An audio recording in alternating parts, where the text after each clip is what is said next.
monthly check-in because Nick Tang keeps inviting me to do his events, and therefore when I drive and have to leave my humble abode, I decide it's probably a good idea to do a Facebook Live. So I'm going to talk about in real estate why... Hold on. My garage door closed. There we go.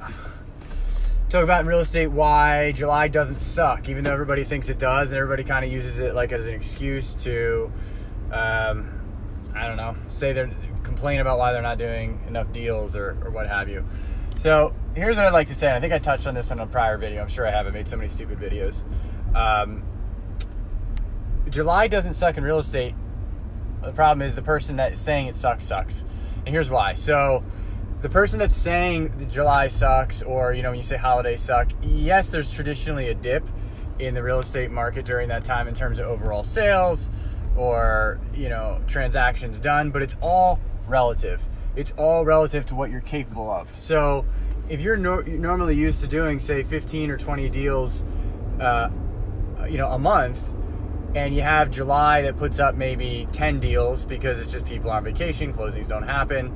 Happens sometimes in, can happen any month, but, traditional months. That means that, those 10 deals was an off month for somebody doing 20 deals a year. So it's relative, or 20 deals a month. So it's very relative. So if you also took like a, somebody right now that's doing, say, 2 deals a month, and you gave them that same 10 deal a month output, they would say July was the greatest month I've ever had, right?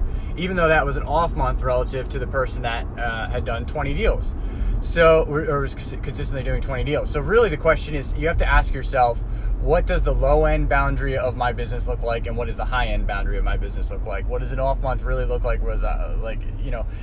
What I've found over time is that people will bring their business up to the level that they're capable of in terms of scaling and where it's going to be. From there, you accept where the boundaries are, because in a perfect world, everything would be, hey, I do 20 deals every month and that's how it goes. But the reality is it's 20 deals one month, 10 the next, 15 the next, 25 the next, and eventually it averages out to that 25 number. So you accept the fact that there's going to be months that are not going to be your best months. You maybe prepare for it financially in terms of inside the business, put some money aside to make sure that, if it's an even more off month than anticipated, you have the funding to make sure you get your business through it. The other end of it is a lot of people go, well, most people are trying to go from like 1 to 2 to 3 to 10 deals.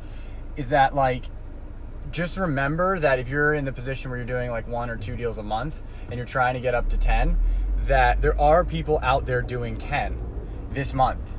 And the question is then you have to ask yourself, why am I not one of those people? Like, what am I not doing in my business, and what are they doing in their business to create that? So it's a good time to reflect and understand, what your boundaries are, and then decide, if I really want to go to 10 deals a month, what is the difference? Most of the time, the answer is implementation and marketing.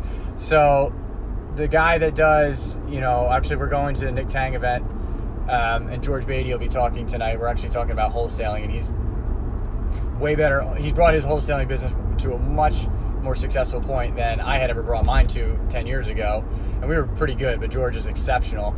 And one of the major differences between George and any other wholesaler, potentially in the country, is the amount of marketing he does. And that's what it comes down to. He knows how to implement, he knows how to market correctly. And so his July might be, that person doing 10 or whatever deals a month, or maybe he's got bigger margins than everybody or what have you. But really what the difference is going to be the marketing and the implementation to bring your business up to a level. So instead of kind of crying in the misery of why July sucks, it really should be, you got to look at your business and go, okay, this time next year in July, what I'm going to do is I am going to make sure that my business is in a position that the low end boundary that we discussed earlier in the video is 10 deals or 5 deals. And my high end, that means my high end numbers are going to be 15 or 20. Well, in order to do that, look at what you're doing with your marketing right now.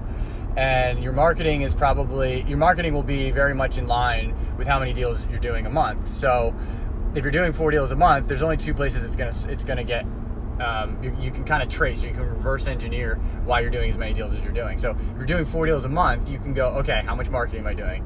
Well, I'm doing a lot of marketing, I'm getting a lot of leads. And a good measurement, just an average throw